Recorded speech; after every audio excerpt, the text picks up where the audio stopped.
விருதுநகர் மாவட்டம் ராஜபாளையத்தில் கப்பலோட்டிய தமிழன் தேசிய தலைவர் செக்கழுத்த செம்மல் வ.உ.சி. சிதம்பரம் பிள்ளை அவர்களின் 11 அடி சிலை திறப்பு விழா அமைச்சர் KKSSR ராமச்சந்திரன் அவர்கள் தலைமையிலும் தொழிலதிபரும் காங்கிரஸ் கட்சியின் மாநில பொதுச் செயலாளருமான பச்சேரி சுந்தரராஜன் அவர்களின் முன்னிலையிலும் நடைபெற்றது. மேலும் சென்னையில் வ.உ.சி. சிதம்பரம் பிள்ளை அவர்களின் 100 அடி சிலைக்கு பச்சேரி சுந்தரராஜன் ரூபாய் 10 லட்சம் வழங்குவதாக உறுதியளித்துள்ளார். ஒரே பாணியில் இறங்க வேண்டும், ஒரே பணியில் இறங்க வேண்டும். கூட்ட நெரிசலால் மிகப்பெரிய பிரச்சனைகள் ஏற்பட்டது. நான் அடிக்கடி செல்லூர் ராஜா அவர்களை சந்தித்த பொழுது அப்போது அவர் அமைச்சர் பல முறை அவர்களிடம் நாங்கள் அதை வாங்கி வைத்திருக்கிறோம். ஆகவே பல்வேறுபட்ட காலகட்டங்களுக்கு பின்னால் அதை நிறுவப்பட்ட அந்த 2 பக்கம் பணி அமைக்கப்பட்டிருக்கிறது. ஆனால் எங்களுக்கு மிகப்பெரிய வருத்தம்.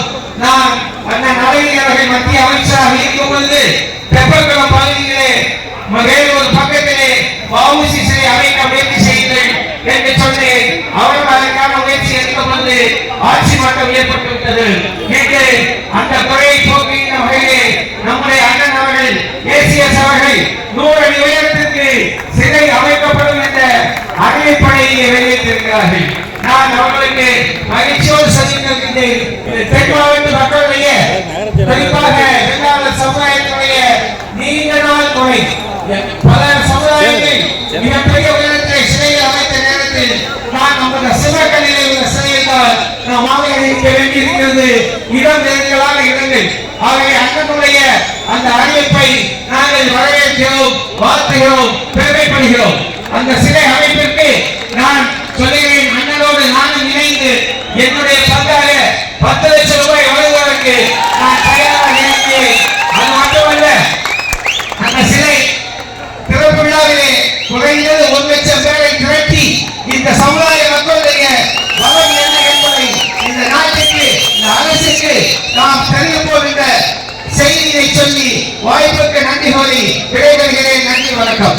இந்த நிகழ்ச்சியில் மாநில அமைச்சர்கள், இடைக்காட்டூர் தலைமை ஆசிரியர் பிரபாகரன் மற்றும் தொழிலதிபர்கள், வ.உ.சி. பேரவை, வெள்ளாளர் முன்னேற்ற கழக நிர்வாகிகள் மற்றும் பொதுமக்கள் ஏராளமானோர் கலந்து கொண்டனர். விழாவிற்கான ஏற்பாடுகளை பச்சேரி சுந்தரராஜன் அவர்கள் சிறப்பாக செய்திருந்தார். தினமுல்லை செய்திகளுக்காக மண்டல செய்தியாளர் நத்தம் மதுரை வீரன். தமிழகம் முழுவதும் 4 பக்க கலருடன் வெளிவந்து கொண்டிருக்கின்ற நமது தினமுல்லை களம் மாலை நாளிதழ் இன்றே வாங்கி படியுங்கள். செய்தித்தாளின் சுருக்கம், எழுத்தின் வலிமை, ஒளியில் வாய்மை.